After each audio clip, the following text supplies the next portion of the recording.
Salut tout le monde, j'espère que vous allez bien. Je sais pas si vous avez eu l'info ou si vous vous en souvenez ou je ne sais pas, mais en tout cas, il y a quelques mois, non en fait au mois de janvier, Sophie de la chaîne Sophie M, oui celle dont je vous parle tout le temps, sans arrêt, etc. etc. a lancé un challenge qui s'appelle les sorcières de la littérature.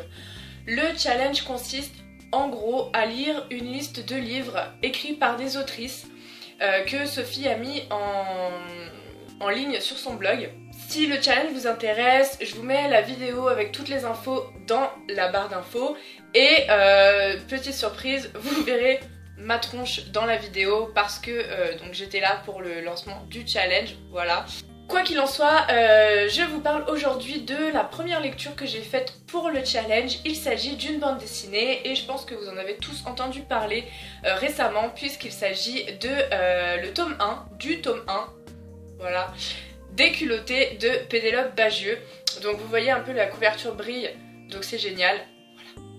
Alors culotté, je vous en avais parlé très rapidement dans mon book haul spécial Noël et anniversaire, c'était un de mes cadeaux de Noël. Ça parle de 15 portraits de femmes en fait qui, comme le sous-titre, enfin vous pouvez pas voir ici mais le sous-titre l'indique, c'est 15 femmes qui n'en font qu'à leur tête. Donc 15 femmes qui ont été plus ou moins importantes dans l'histoire et qui ont toutes en commun de justement s'être rebellées contre les conventions liées à leur genre, les injonctions de la société, etc. Donc Pénélope Bagieux nous présente dans cette BD 15 femmes qui sont, qui sont assez culottées. Évidemment j'ai beaucoup aimé cette bande dessinée parce que ça parle de femmes qui sont pas conventionnelles, ça parle de femmes qui à un moment donné de leur vie ont dit non mais moi je m'en fiche en fait, je fais ce que je veux. Et ce sont surtout des femmes qu'on connaît peu ou pas du tout et qui méritent largement leur tribune, qui méritent largement qu'on en parle en fait. Ce que j'ai aussi beaucoup aimé dans cette bande dessinée, ce sont naturellement les dessins. Je vous ai déjà parlé de Pénélope Bagieux plusieurs fois, donc vous savez que j'apprécie beaucoup cette autrice, cette illustratrice, j'aime beaucoup ce qu'elle fait. Et dans cette BD, on retrouve son trait habituel, tel qu'on le connaît en fait. Alors comment ça se présente, je vais vous montrer un petit exemple. Donc à chaque à chaque femme en fait, on a comme ça sur une double page son nom et sa fonction entre guillemets, ce qu'elle représente. Et ensuite, voilà, ça se présente comme ça sous forme de petites planches. C'est pas très pratique de vous montrer comme ça, mais en gros, voilà, c'est une planche, ce sont des planches à chaque fois sur l'histoire de la femme en question. Et entre chaque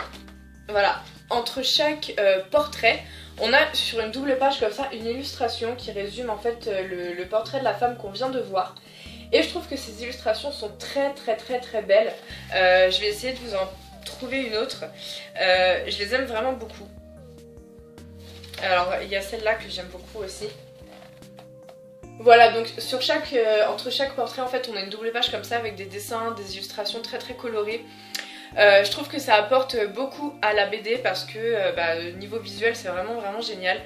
Et pareil, les histoires sont vraiment très bien documentées.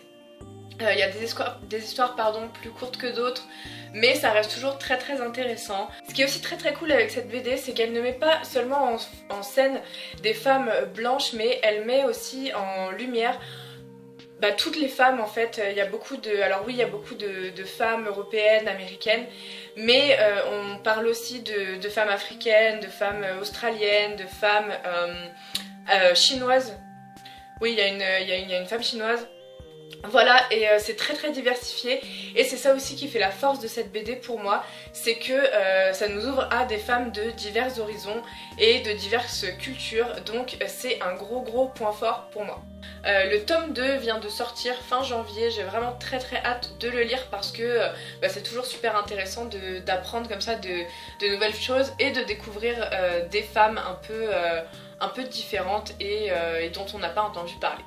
Donc voilà, évidemment je vous recommande très chaleureusement cette bande dessinée. Si vous ne l'avez toujours pas lue, ruez-vous dessus parce que c'est vraiment très instructif, très enrichissant, très cool et voilà. Donc merci Sophie d'avoir mis cette bande dessinée dans la liste. Allez voir, allez jeter un coup d'œil au challenge si ça vous intéresse. Ça sera l'occasion pour vous, comme pour moi d'ailleurs, de lire plus d'autrices cette année.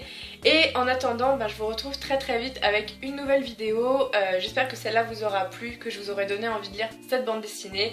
Et en attendant, je vous souhaite de très bonnes lectures, une très bonne semaine et je vous dis à très vite. Bye!